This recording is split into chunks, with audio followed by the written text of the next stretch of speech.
Hey guys, this is Eric, otherwise known as Bora on Spirit on Tap. Ahead of today's episode, I wanted to bring attention to a cause that hits a bit close to home. A dear friend, Shayna, is facing a difficult time and is currently in need of a life-saving kidney transplant. To read her story, more information, donation links, and some merchandise, head to kidneyforshayna.com. That's KIDNEY, the number 4, SHAINA.com. All proceeds from t-shirts will be going directly to Shayna to help cover all medical costs for her kidney donation. Thank you for your time, and please enjoy today's episode.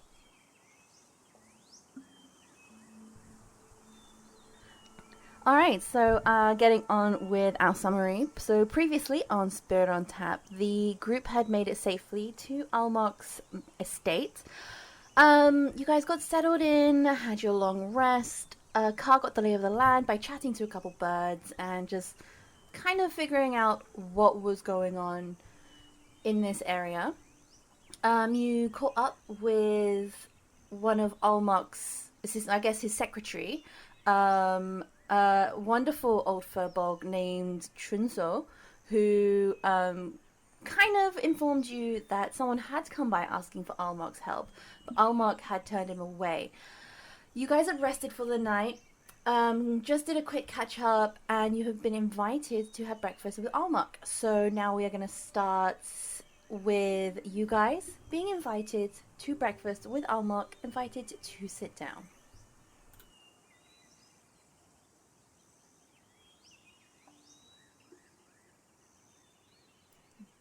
Bora will be the first to get up and sit, and would sit the closest to the Lotus Father. Kneel down at the table, as it were, or? Yeah, so this is quite a low table, so you do need to sit on the floor for it. Okay. Ka will do that, and their foot is just going to kind of jiggle a little bit. Yeah, a tone from Sim will also just sit down, but quite kind of tentatively. And on a side note, I kind of forgot what Almok sounds like, so if this is different to your voice. Okay. Yeah, but like a little more regal. How about that? I think it was a bit posher. Yeah, I'll figure it out. So you must be Bora's friends, who he brought over yesterday. I've been informed that you are seeking some guidance. My name is Lotus Father Almok. You must be Atonement and Ka. And he looks at each of you as he says your names. This would be a good time to return the Lotus Father's greeting and kindness. I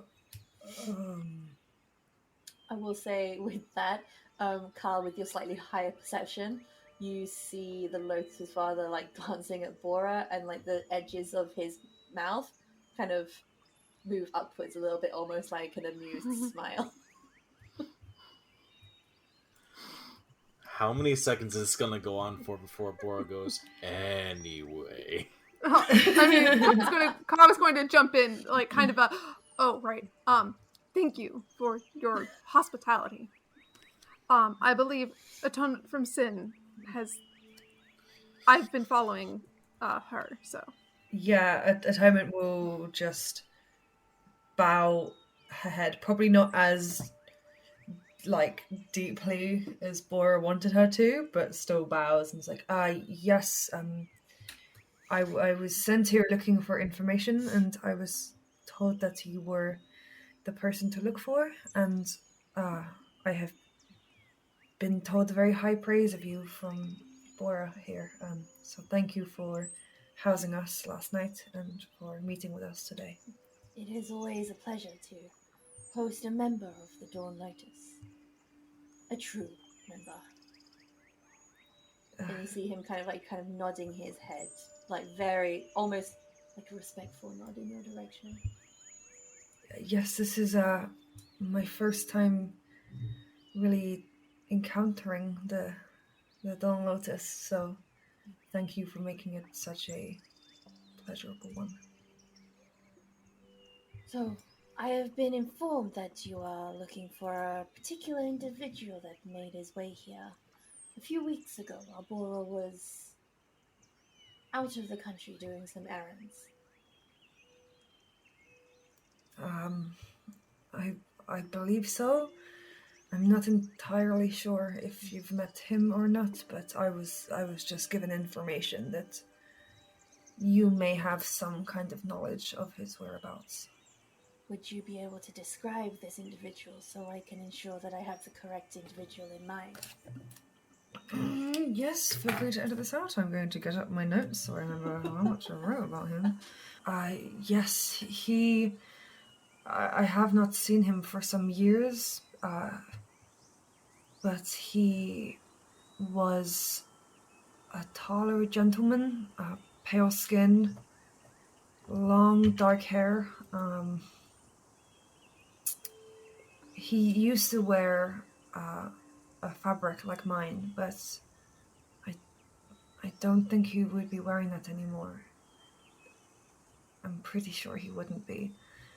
But he,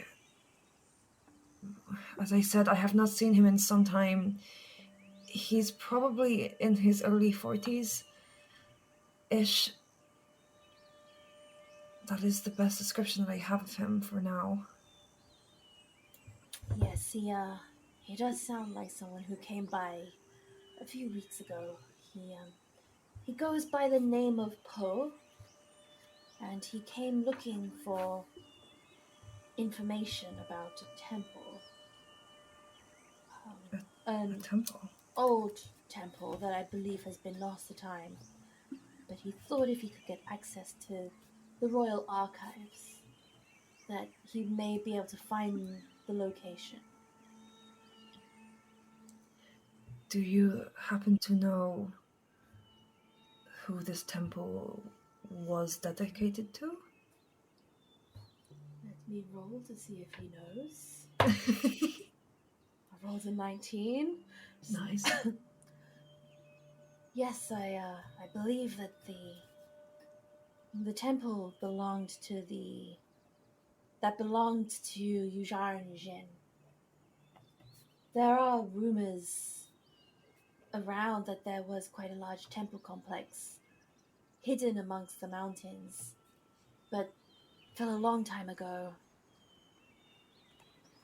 Soon after Malang abolished slavery, it was abandoned due to damage during a war between Malang and some of the other nations.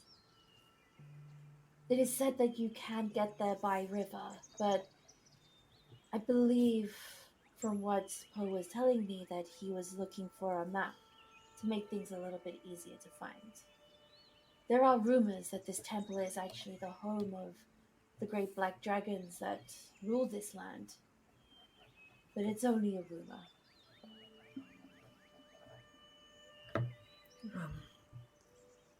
Thank you, that is most informative. And you said that he's going to look for information first before going to the temple. Well, he wanted to. He was hoping to get access to the royal archives, hoping that I would be able to pull some strings. But there was something unsettling about him. I didn't really trust him, and I've learned to follow my instincts when it comes to people. And it seems like it was true. The people who I had follow him told me that he removed the fabric that your order holds in such high regards, and then got into a boat and sailed inland. So I feel like my instincts this time were correct. I don't know if I should have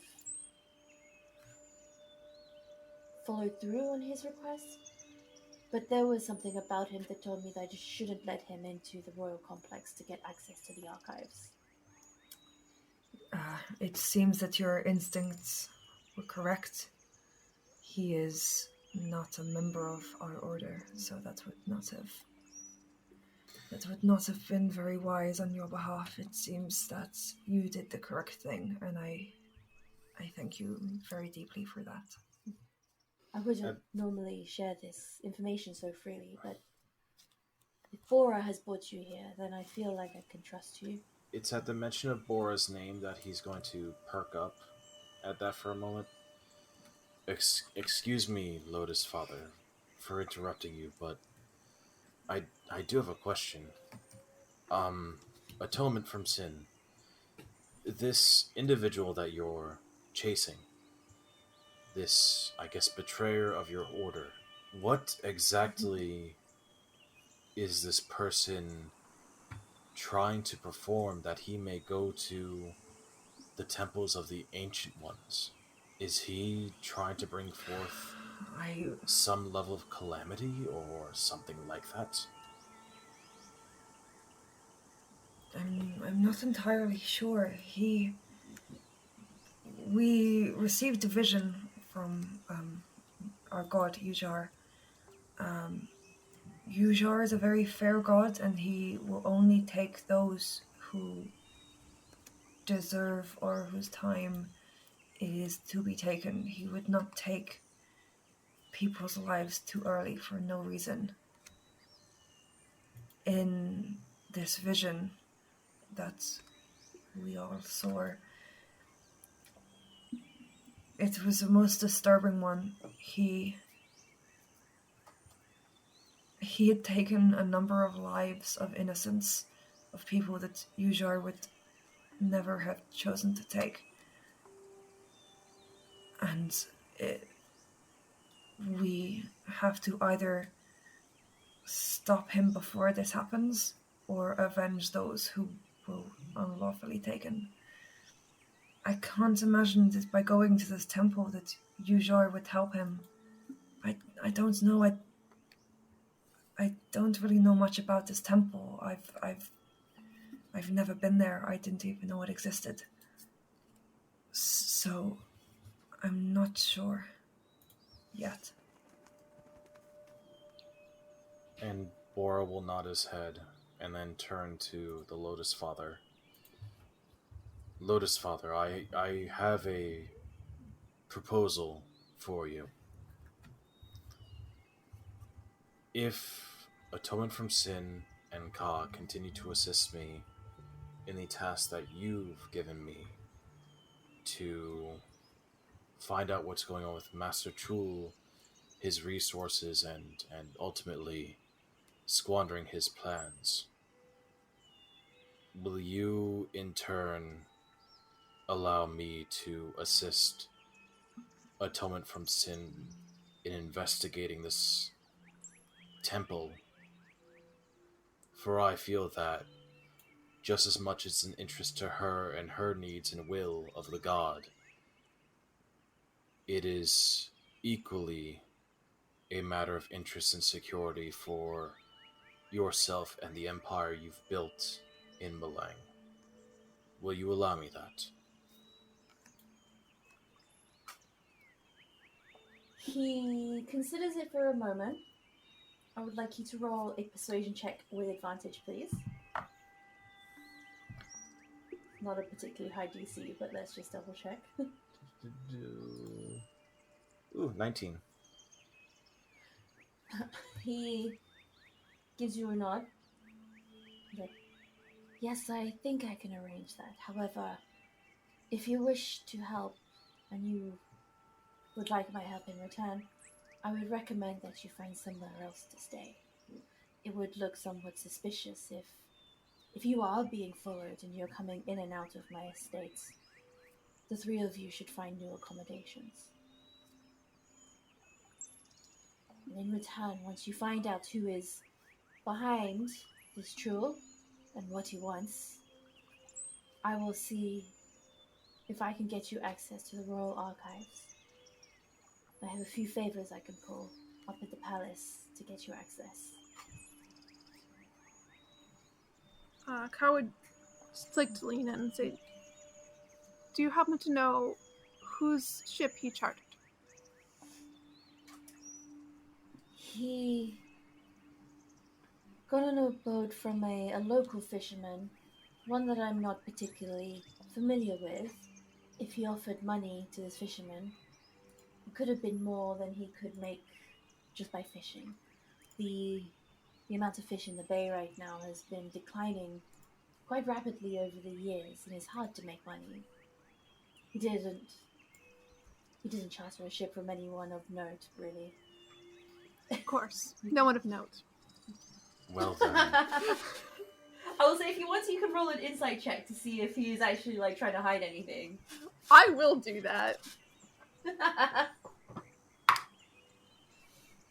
It's more the rich pompousness.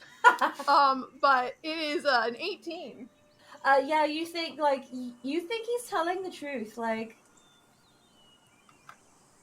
it probably you saw the state of the sea as you came in, Mm-hmm. so it's easy to believe that he probably paid a fisherman like an entire year's wages to go in. So it's totally plausible. Part of me wants to ask about the fish, but that's not what we're here for. Hang on, let me. But I think I have a lead now, so, we'll come back. Gosh, I just tried to roll to see if Almok notices that you're curious about something else. I just rolled a 7 and a 6. I was like, I'm gonna give him an extra chance just to ask, and I rolled 2 really low numbers. Yeah, it would be something like, Kai would take that and be like, of course, no one of consequence. Again, you see his, like, the corners of his lips kind of, like, curl upwards enough that you can see his pointed teeth starting to, like, appear in a bit of a grin. Bora, your friends are interesting. Ka is not a fan. He does lean forward towards you, though, Ka. He's like, I must ask, you do not have a coloring of any kind of dragonborn I know. Where are you from? Hang on. Well, ain't that the fucking question of the day? Yeah. Can't ask Almok why he's white, can Actually, you? I'm gonna go with that. I'm gonna say that is an excellent question. Maybe I'll find the answer. Where I'm going. Oh my god, Almok, you can't just ask people why they're blue.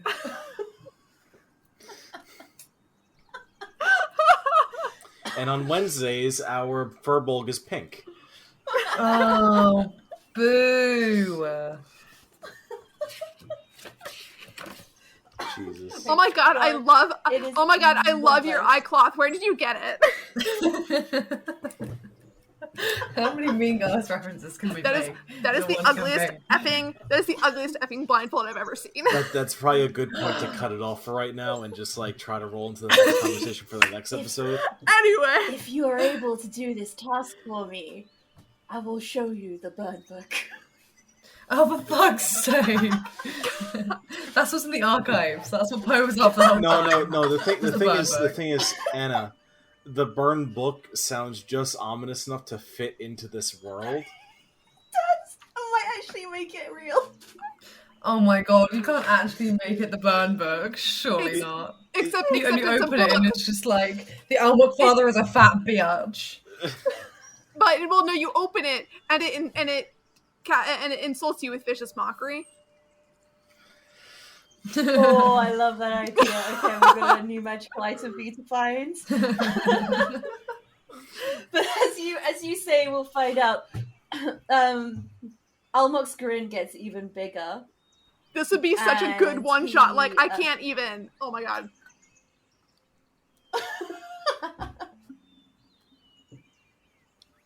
Well, we know we've got potential ideas for the future. His grin grows, and he's like, well, hopefully you will find out where you're from and where you will be going, and you enjoy the journey along the way. Eric's thinking the exact same thing as me, and I know it. Did the lyrics to Yes, my jokes pop? Okay. You're like, where you come from and where you are going. I just looked at Eric and I was like, she's gonna say it. She's gonna say it. Sorry. The cough will be, I appreciate the blessing. And he gives you a nod. Well, I will do my best to make any arrangements for you.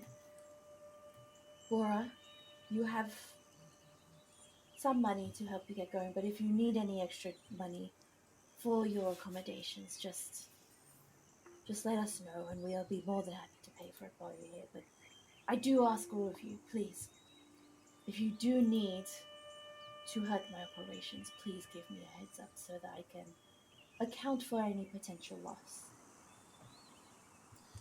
Well, in speaking of that, Lotus Father, we do have the other topic of interest to discuss further. And that would be?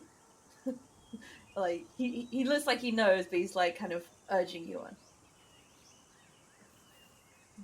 The matter of Mr. Chul and his warehouse that he's come into is housing some rather peculiar creatures.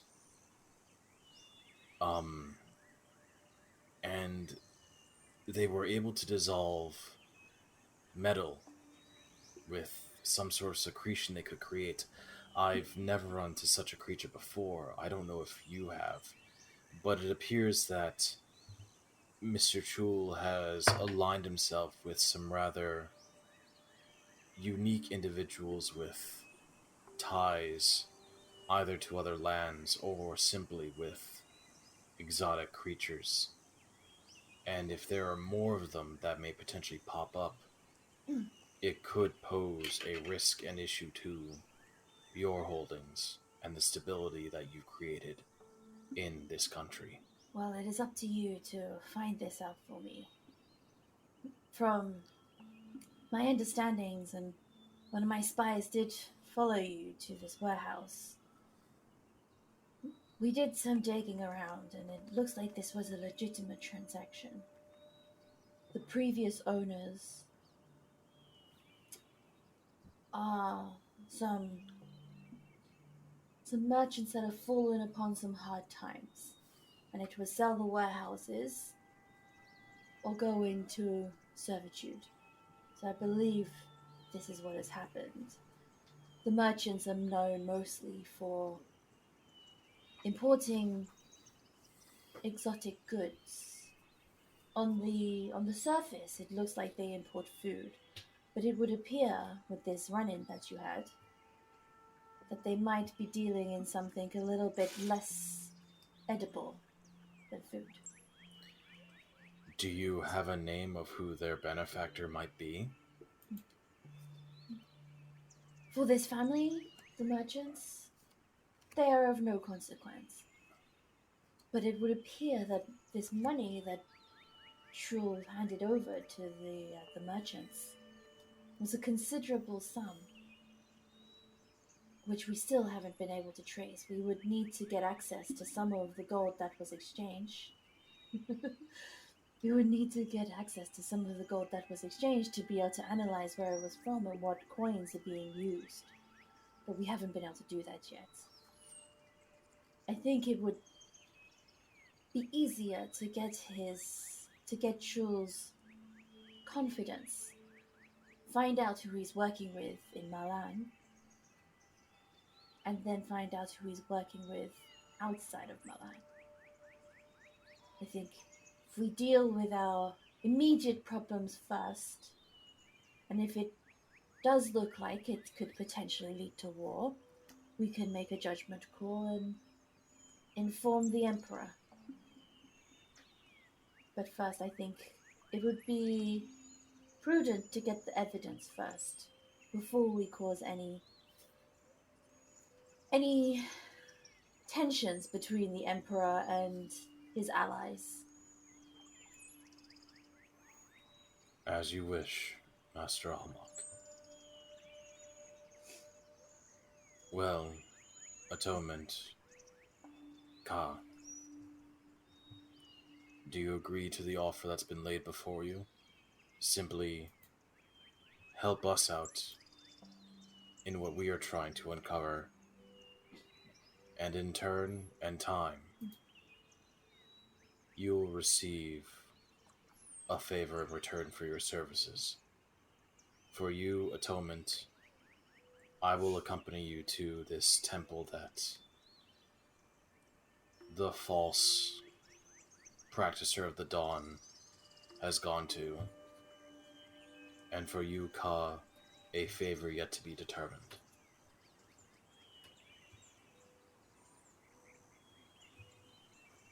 That does sound like a fair trade.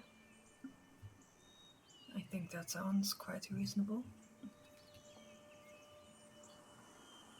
Then, and he turns to the Lotus Father.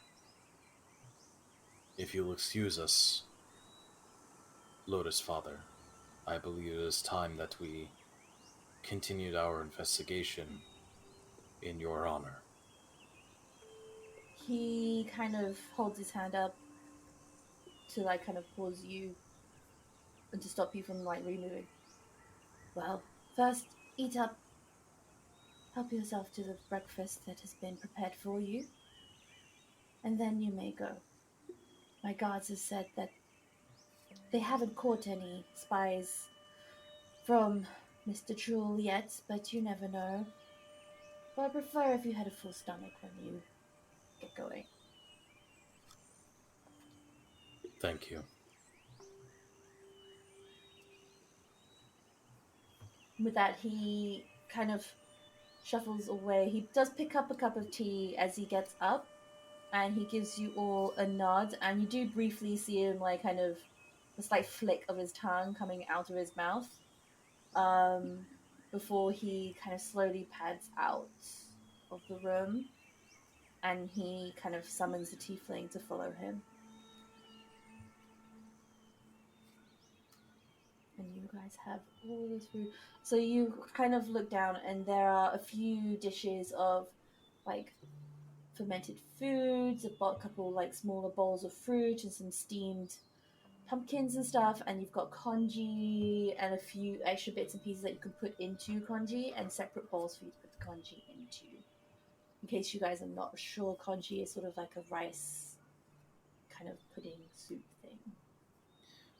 Bor is just gonna go full bore into Rice the porridge, entire spread. sorry, not a pudding. Yeah, but Bor is gonna go full bore into the entire spread because he is starving after yesterday.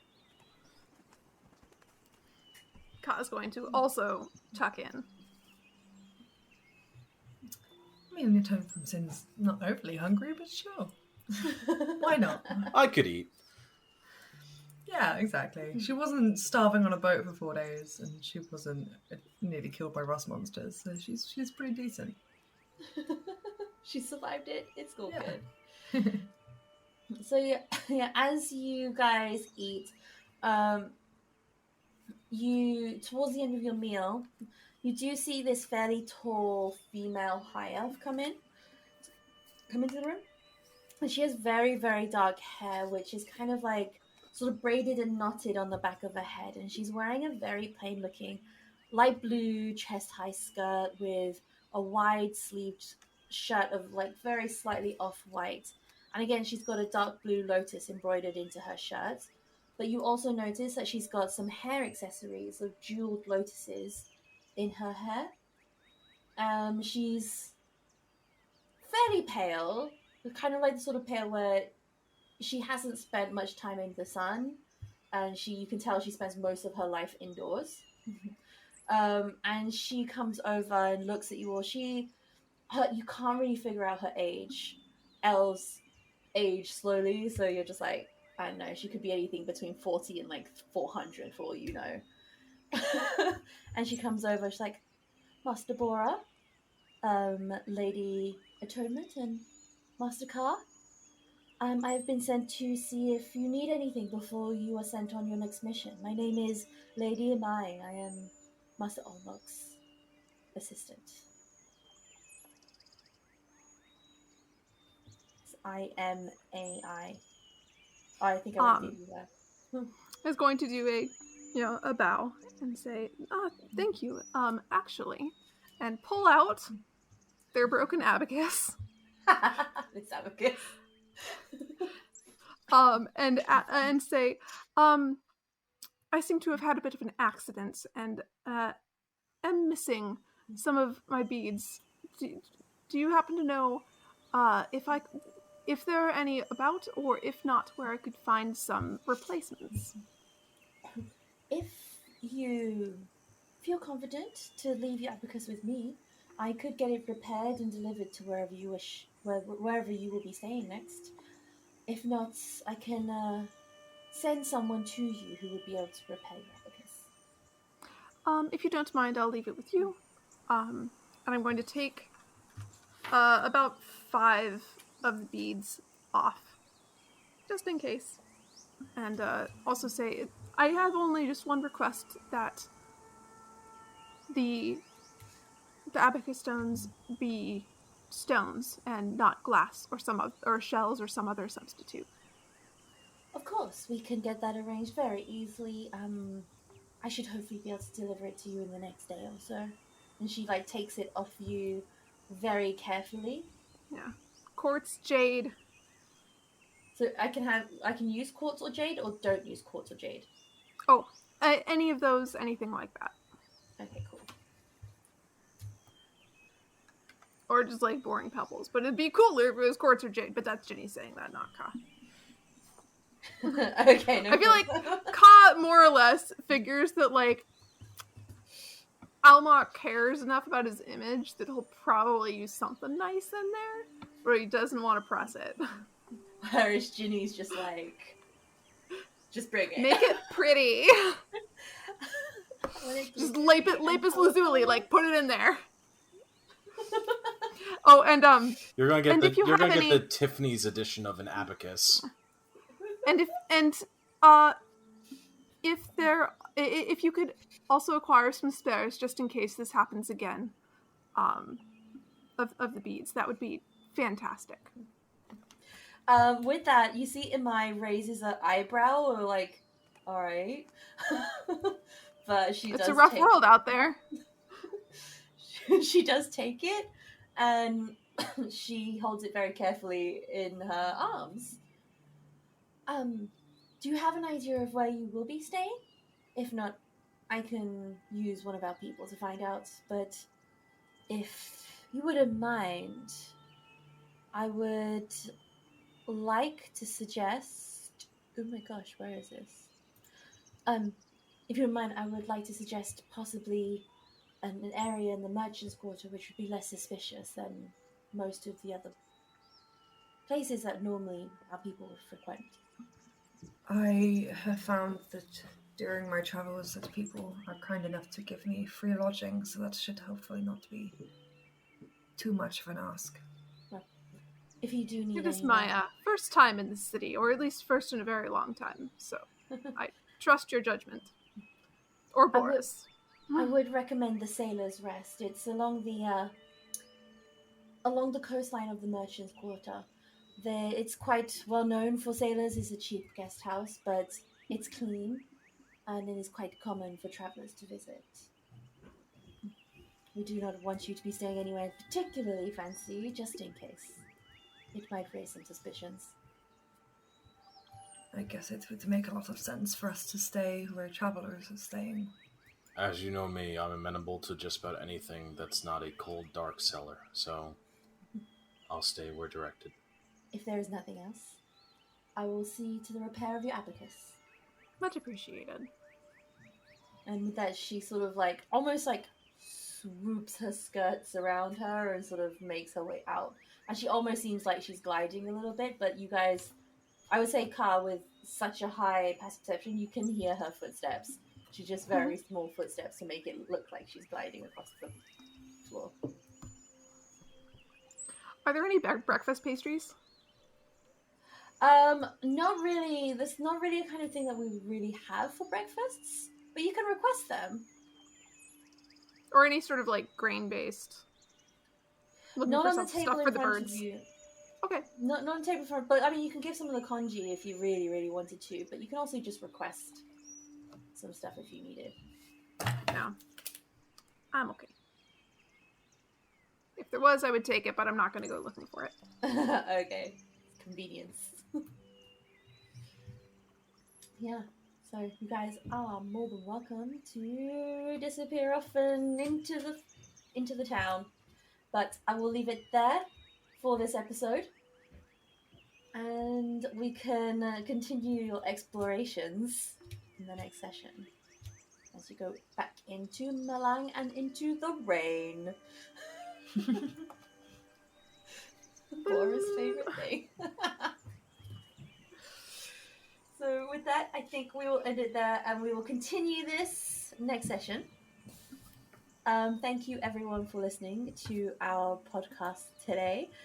Don't forget to follow us on social media. We're on Twitter, Instagram, and TikTok at Spirit on Tap D&D.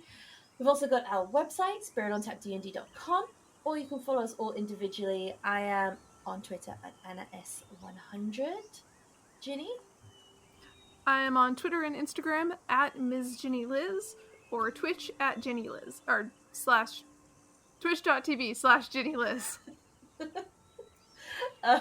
Eric. You can find me on Twitter at Slippers Cosplay.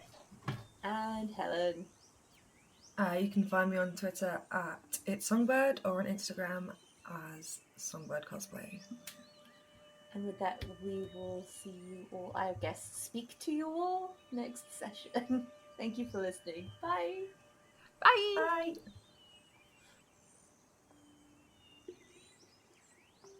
Greetings, this is Atonement from Sin, the party's Grave Domain Cleric, also known as Helen, one of the players on Spirit on Tap. Our D&D campaign is inspired by Asian religions, cultures, and regions.